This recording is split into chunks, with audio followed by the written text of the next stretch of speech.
Okay, ನಿಮ್ಗಾಳೆ ಗೊತ್ತಿರುವ ಹಾಗೆ KCET counselling progress ಅಲ್ಲಿ ಇದೆ ಅಂತ ಹೇಳ್ತೀವಿ. It means option entry start ಆಗಿ 23 ಮತ್ತೆ ಇವತ್ತು ತಾರೀಕು ಬಂದ್ಬಿಟ್ರು 18. ಇಟ್ ಮೀನ್ಸ್ ನಾಳೆ ಬರ್ತಾ ಒಂದು ಮಂತ್ ಆಯ್ತು ಅನ್ಕೊಂತೀನಿ ಆಪ್ಷನ್ ಎಂಟ್ರಿನೇ ಸ್ಟಾರ್ಟ್ ಆಗಿ.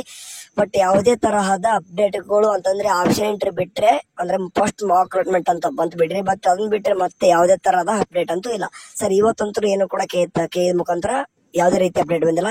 ನಿಮ್ಗೆ ಗೊತ್ತಿರೋ ಹಾಗೆ ನಾಳೆ ನೀಡ್ದು ಒಂದು ರಿಜಿಸ್ಟ್ರೇಷನ್ ಲಾಸ್ಟ್ ಡೇಟ್ ಇದೆ. ಸೊ ಹಂಗಾಗ್ಬಿಟ್ಟು ನಾಳೆ ರಿಜಿಸ್ಟ್ರೇಷನ್ ಲಾಸ್ಟ್ ಡೇಟ್ ಇರೋ ಕಾರಣ ಇನ್ನೂ ಕೂಡ ನೀಡ್ ಸ್ಟೂಡೆಂಟ್ಸ್ ಹೇಳ್ತಿದ್ದೀನಿ.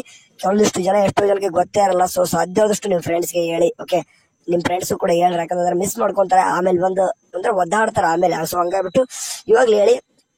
ಅಂಡ್ ಅದಾದ ನಂತರ KCET ಸ್ಟೂಡೆಂಟ್ಸ್ ನಿಮ್ಗೆ ಮತ್ತೆ ಹೇಳ್ತಿದ್ದೀನಿ, ಎಷ್ಟು ಒಂದು ತಿಂಗಳಾಯ್ತು ರಿಮೈಂಡ್ ಮಾಡ್ತಾ ನಾನು ಒಬ್ನೇ ಅಲ್ಲ, ಎಷ್ಟೊಂದು ಯೂಟ್ಯೂಬ್ ಚಾನಲ್ಸ್ಗಳು ಮತ್ತೆ ಕೇದವರು ಕೂಡ ಪದೇ ಟ್ವಿಟರ್ ಹಾಕ್ತಾರೆ, ಅಂದ್ರೆ ವೆಬ್ಸೈಟ್ ಅಲ್ಲಿ ಹಾಕ್ತಿದಾರೆ. ಇನ್ನೂ ಕೂಡ ಆಪ್ಷನ್ ಎಂಟ್ರಿ ಯಾರೆಲ್ಲ ಮಾಡಿಲ್ಲ ಹೋಗ್ಬಿಟ್ರೆ ಮಾಡ್ರಿ, ಯಾಕಂದ್ರೆ ನಮಗೂ ಕೂಡ ಸ್ವಲ್ಪ ಹುಷಾರಿಲ್ಲ. ಸೊ ಹಂಗಾಗ್ಬಿಟ್ಟು ಧ್ವನಿ ಸರಿಯಾಗಿ ಬರ್ತಿಲ್ಲ. ಸೊ ಕ್ಷಮೆ ಇರಲಿ ಸರ್. ಇವಾಗ ಸದ್ಯಕ್ಕೆ ಬಂದ್ರೆ ಆಪ್ಷನ್ ಎಂಟ್ರಿ ಪೇಜ್ ಅಲ್ಲಿ ಇದೀನಿ, ಯಾವುದೇ ಇದೆ ಅಪ್ಡೇಟ್ಗಳು ಆಗಿಲ್ಲ. ಅಂಡ್ ಈ ಒಂದು ಆಪ್ಷನ್ ಎಂಟ್ರಿ ಅಂದ್ರೆ ಫಸ್ಟ್ ಮಾಕ್ ರಿಕ್ರೂಟ್ಮೆಂಟ್ ಗಿಂತ ಮುಂಚೆ ಯಾವ ರೀತಿ ಇತ್ತು ಅದೇ ಆಪ್ಷನ್ ಎಂಟ್ರಿ ಈಗಲೂ ಕೂಡ ಇದೆ. ಇದೊಂದು ಸ್ಟೂಡೆಂಟ್ಸ್ ಏನು ಕೂಡ ಚೇಂಜಸ್ ಮಾಡಿಲ್ಲ ನಾನು. ಓಕೆ, ಈ ಒಂದು ಸ್ಟೂಡೆಂಟ್ಸ್ BS ನರ್ಸಿಂಗ್ ಮಾಡಿದೀನಿ, ಬಟ್ ಇಂಜಿನಿಯರ್ ಸ್ಟೂಡೆಂಟ್ಸ್ ಇದ್ರ ಕೆಲವೊಂದಿಷ್ಟು ಹುಡುಗರಿಗೆ ನೀವು ಹಾಕಿರೋ ಆಪ್ಷನ್ ಎಂಟ್ರಿ ಕರೆಕ್ಟ್ ಇರ್ತದೆ, ಚೇಂಜ್ ಮಾಡೋ ಅವಶ್ಯಕತೆ ಏನಿರೋದಿಲ್ಲ. ನೋಡಿ, ನಾನು ಬ್ಯಾಕ್ ಟು ಹೋಮ್ ಕೊಡ್ತಿದ್ದೀನಿ ಅಂತಂದ್ರೆ ಇಟ್ ಮೀನ್ಸ್ ಇದು ಬರ್ತದೆ. ಬ್ಯಾಕ್ ಟು ಹೋಮ್ ಕೊಟ್ರೆ 3 ಬರ್ತದ. ನಿಮಗೆ ರಿಯಲ್ ಅಲಾಟ್ಮೆಂಟ್ ಅಂತ ಬಂದ ತಕ್ಷಣ ಏನಪ್ಪ ಅಂದ್ರೆ ಇಲ್ಲಿ ಒಂದು ಕಾಲೇಜ್ ಒಂದು ಅಲರ್ಟ್ ಆಗಿರೋದು ಬರ್ತದೆ, ಬಟ್ ಮಾಕ್ ಅಲಾಟ್ಮೆಂಟ್ ಗೆ ಬರಲ್ಲ. ಅಂಡ್ ಕೊನೆಗೆ ಏನಪ್ಪ ಇಲ್ಲಿ ಕ್ಯಾಂಡಿಡೇಟ್ ಆಪ್ಷನ್ ಎಂಟ್ರಿ ಕಾಣಿಸ್ತಿದೆ ನೋಡಿ, ಅದ್ರ ಮೇಲೆ ಕ್ಲಿಕ್ ಮಾಡ್ಕೊಂಡ್ರೆ ನಿಮ್ಗೆ ಲಾಸ್ಟ್ ಡೇಟ್ 19 ಅಂತ ತೋರಿಸ್ತಾ ಇತ್ತೆ. ಇಟ್ ಮೀನ್ಸ್ ಏನಂತಂದ್ರೆ ನಾಳೆ ಲಾಸ್ಟ್ ಡೇಟ್ ನಿಮ್ಗೆ ಆಪ್ಷನ್ ಎಂಟ್ರಿ ಮಾಡೋಕೆ. ಬಟ್ ಇದೇ ಲಾಸ್ಟ್ ಡೇಟ್ ಬರ್ತಾರಲ್ಲ, ಖಂಡಿತ ಎಕ್ಸ್ಟೆಂಡೆಡ್ ಮಾಡ್ತಾರೆ ಸರಿನಾ. ಸರಿ, ಸದ್ಯಕ್ಕಂತೂ ಏನು ಅಪ್ಡೇಟ್ ಇಲ್ಲ, ಇಷ್ಟೇ ಹೇಳ್ಬೇಕಂತ ಬಂದಿದ್ದೆ. ಅಂದ್ರೆ ನಾಳೆ ಲಾಸ್ಟ್ ಡೇಟ್ ಇದೆ ಆಪ್ಷನ್ ಎಂಟ್ರಿ. ಸೊ ಹಂಗಾಗ್ಬಿಟ್ಟು ಸೆಕೆಂಡ್ ಮಾಕ್ ರಿಕ್ರೂಟ್ಮೆಂಟ್ ರಿಸಲ್ಟ್ ಯಾವಾಗ ಬರುತ್ತಪ್ಪ ಪದೇ ಕೇಳ್ತಿದ್ರಿ. ಸೊ ನೋಡ್ರಿ, ಸೆಕೆಂಡ್ ಮಾಕ್ ರಿಕ್ರೂಟ್ಮೆಂಟ್ ಇನ್ನು ಲೇಟ್ ಆಗುತ್ತೆ. ಓಕೆ, ಖಂಡಿತ ಲೇಟ್ ಆಗುತ್ತೆ. ನೀಟ್ ಅವ್ರು ಬರ್ಬೇಕು. ಓಕೆ, ನೀಟ್ ಅವ್ರು ಆಪ್ಷನ್ ಎಂಟ್ರಿ ಬರೋರ್ಗೂ ಕೂಡ ಇದು ಎಕ್ಸ್ಟೆಂಡೆಡ್ ಆಗ್ತಾನೆ ಇರ್ತದ. ಮೇ ಬಿ ಸ್ಟಾಪ್ ಮಾಡ್ಬೋದು. ನೀಟ್ ಸ್ಟೂಡೆಂಟ್ಸ್ ಆಪ್ಷನ್ ಎಂಟ್ರಿ ಬಂದ್ಮೇಲೆ ನಿಮ್ಗೆ ಸ್ಟಾರ್ಟ್ ಆಗುತ್ತೆ ವಾಪಸ್.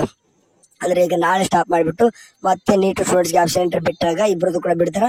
ಅವಾಗ ಒಂದು ಅಟ್ಲೀಸ್ಟ್ 4 ಡೇಸ್ ಕೊಡ್ಬೇಕು. ಯಾಕಂದ್ರೆ KCET ಸ್ಟೂಡೆಂಟ್ಸ್ ಗೆ 1 ತಿಂಗಳು ಕೊಟ್ಟು ನೀಟ್ ಸ್ಟೂಡೆಂಟ್ಸ್ ಗೆ ಒಂದು 3 to 4 ಡೇಸ್ ಕೊಟ್ರೆ ಬಹಳ ಅದು ವ್ಯರ್ಥ. ಅಂದ್ರೆ ಇದು ಒಬ್ಬರಿಗೆ ತಪ್ಪು ಮಾಡ್ದಂಗ. ಸೊ ಹಂಗಾಗ್ಬಿಟ್ಟು ಅಟ್ಲೀಸ್ಟ್ 5 ಡೇಸ್ ಆದ್ರೆ ಬಿಡ್ತಾರ. ಒಂದು 5 ಡೇಸ್ ಆದ್ರೂ ಆಪ್ಷನ್ ಎಂಟ್ರಿ ನಡೀತದೆ ನೀಟ್ ಸ್ಟೂಡೆಂಟ್ಸ್ ಕೂಡ. ಇಟ್ ಮೀನ್ಸ್ ಏನಪ್ಪಾ ಅಂದ್ರೆ ಒಂದು 25ನೇ ತಾರೀಕುವರೆಗೂ ಅಥವಾ 26ನೇ ತಾರೀಕುವರೆಗೂ ಕೂಡ ಒಂದು ಆಪ್ಷನ್ ಎಂಟ್ರಿ ಅನ್ನೋದು ನಡೀತದೆ. ಅದಾದ ನಂತರ ಏನಪ್ಪಾ ಅಂದ್ರೆ ನಿಮ್ಗೆ ಒಂದು ಕೊನೆಗೆ ಒಂದು ರಿಯಲ್ ಅಲಾಟ್ಮೆಂಟ್ ಅನ್ನೋದು ಕೂಡ ನೆಕ್ಸ್ಟ್ ಮಂತ್ ಫಸ್ಟ್ ವೀಕ್ ಅಥವಾ ಈ ಮಂತ್ ಎಂಡಿಂಗ್. ನಾ ಹೇಳ್ತಿದ್ದೀನಿ ನೋಡ್ರಿ, ಈ ಮಂತ್ ಎಂಡಿಂಗ್ ಬರ್ಬೋದು ಅಥವಾ ನೆಕ್ಸ್ಟ್ ಮಂತ್ ಫಸ್ಟ್ ವೀಕ್ ಅಲ್ಲೇ ನಿಮ್ಗೆ ಫಸ್ಟ್ ರೌಂಡ್ ರಿಯಲ್ ಅಲಾಟ್ಮೆಂಟ್ ಅಂತ ಆಗುತ್ತೆ. ಅದಾದ ನಂತರ ಅಡ್ಮಿಷನ್ ಪ್ರೊಸೀಜರ್ ಅಂತ. ಇಟ್ ಮೀನ್ಸ್ ಯಾರಿಗೆಲ್ಲ ಅಡ್ಮಿಷನ್ ಆಗ್ಬೇಕಂತ ಆಸೆ ಇರುತ್ತೆ, ಇಟ್ ಮೀನ್ಸ್ ಚಾಯ್ಸ್ 1 ಚಾಯ್ಸ್ 2 ಅಂತ ಬರ್ತದ, ಚಾಯ್ಸ್ 3 ಚಾಯ್ಸ್ 4 ಕೊಡಕ್ಕೆ ಒಂದು ಚಾಯ್ಸ್ ಎಂಟ್ರಿ ಬರ್ತದ. ಚಾಯ್ಸ್ 1 ಕೊಟ್ಟು ಅವ್ರು ಅಡ್ಮಿಷನ್ ಮಾಡಿಸ್ಕೊಳಕ್ಕೆ ಅವರೆಲ್ಲ ಏನೇನ್ ಮಾಡ್ಬೇಕು ಇದೆಲ್ಲ ನೆಕ್ಸ್ಟ್ ಪ್ರೊಸೀಜರ್. ಅದು ಸ್ವಲ್ಪ ಡಿಲೇ ಆಗುತ್ತೆ. ಅದಕ್ಕೂ ಒಂದು 15 ದಿನ ಬೇಕಾಗುತ್ತೆ. ಯಾಕಂದ್ರೆ ಚಾಯ್ಸ್ 1 ಕೊಟ್ಟ ತಕ್ಷಣ ಸಡನ್ ಆಗಿ ಅಡ್ಮಿಷನ್ ಹೋಗಿ ಕೊಡೋದಲ್ಲ. ಸ್ವಲ್ಪ ಅಂದ್ರೆ ಬ್ಯಾಂಕಿಗೆ ಹೋಗಿ ಚೆನ್ನಾಗಿ ದುಡ್ಡು ಕಟ್ಟೋದು. ಅಂಡ್ ಅದಕ್ಕೆ ಒಂದು ಅಡ್ಮಿಷನ್ ಆರ್ಡರ್ ಜನರೇಟ್ ಆಗುತ್ತೆ. ಅಡ್ಮಿಷನ್ ಆರ್ಡರ್ ತಗೊಂಡು ಮತ್ತೆ ಡಾಕ್ಯುಮೆಂಟ್ಸ್ ತಗೊಂಡು ನೀವು ಕಾಲೇಜ್ಗೆ ಅಡ್ಮಿಷನ್ ಮಾಡಿಸ್ಬೇಕು. ಅದಾದ ನಂತರ ಕಾಲೇಜ್ ರಿಪೋರ್ಟ್ ಮಾಡ್ಬೇಕು. ಕೊನೆಗೆ ಇದೆಲ್ಲ ಕೂಡ ಪ್ರೊಸೆಸ್ ಸ್ವಲ್ಪ ಟೈಮ್ ಹಿಡಿತೆ. ಖಂಡಿತ ಇದೇನಪ್ಪ ಅಂತಂದ್ರೆ ಒಂದು ನೆಕ್ಸ್ಟ್ ಅದು 15 ಡೇಸ್ ಬೇಕಾಗುತ್ತೆ. ಈಗ ಇನ್ನು ಒಂದು 10 ಡೇಸ್ ಇದಕ್ಕೂ ಬೇಕು. ಟೋಟಲ್ ಏನಪ್ಪಾ ಅಂತಂದ್ರೆ ಇನ್ನು ಫಸ್ಟ್ ರೌಂಡ್ ಕೌನ್ಸಿಲಿಂಗ್ ಬೇಕಂತಂದ್ರೆ next month at least next month 15ನೇ ತಾರೀಕು ಕೂಡ ಫಸ್ಟ್ ರೌಂಡ್ ಹೇಳ್ತಿದ್ದೀನಿ ಕೌನ್ಸಿಲಿಂಗ್ ಮುಗಿಯಕ್ಕೆ. ಫಸ್ಟ್ ರೌಂಡ್ ಕೌನ್ಸಿಲಿಂಗ್ ಮುಗಿಯಕ್ಕೆ ನೆಕ್ಸ್ಟ್ ಮಂತ್ ಒಂದು 15-16ನೇ ತಾರೀಕು ಆಗುತ್ತೆ. ಅದಾದ ನಂತರ ಸೆಕೆಂಡ್ ರೌಂಡ್ ಮತ್ತೆ ಕೌನ್ಸಿಲಿಂಗ್ ಸ್ಟಾರ್ಟ್. ಸೊ ಇನ್ನು ಕೂಡ ಲೇಟ್ ಆಗುತ್ತೆ ಇದು ಬಂದಾಗ ತಿಳಿಸ್ತೀನಿ. ಸೊ ನಾನು ಕೂಡ ಬಿಸಿ ಇದ್ದೀನಿ, ನಿಮ್ಗೆ ಗೊತ್ತಿರುವಾಗೆ ಸ್ವಲ್ಪ ನಾನು ಕೂಡ ಡ್ಯೂಟಿಲಿ ಇದ್ದೀನಿ. ಓಕೆ, ಸೊ ಹಂಗಾಗ್ಬಿಟ್ಟು ಕ್ಷಮೆ ಇರಲಿ. ಡೈಲಿ ವಿಡಿಯೋಸ್ ಹಾಕಕ್ಕೆ ಅಟ್ಲೀಸ್ಟ್ ಒಂದು ವಿಡಿಯೋ ಆದ್ರೂ ಹಾಕೋಕೆ ಟ್ರೈ ಮಾಡ್ತಿದ್ದೀನಿ.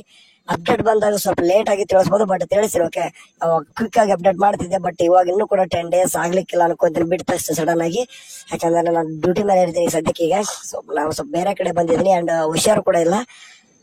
ಸರಿ, ನಿಮ್ ಡೌಟ್ಸ್ ಇತ್ತ ಅಂದ್ರೆ ಏನೋ ಒಂದು ಕಮೆಂಟ್ಸ್ ಬಾಕ್ಸ್ ಅಲ್ಲಿ ಹಾಕ್ರಿ, ಅದಕ್ಕೆ ಆನ್ಸರ್. ಓಕೆ, ಕಮೆಂಟ್ಗೆ ಒಂದು ಆನ್ಸರ್ ಮಾಡುವಂತ ಪ್ರಯತ್ನ ಅಂತೂ ಮಾಡ್ತೀನಿ.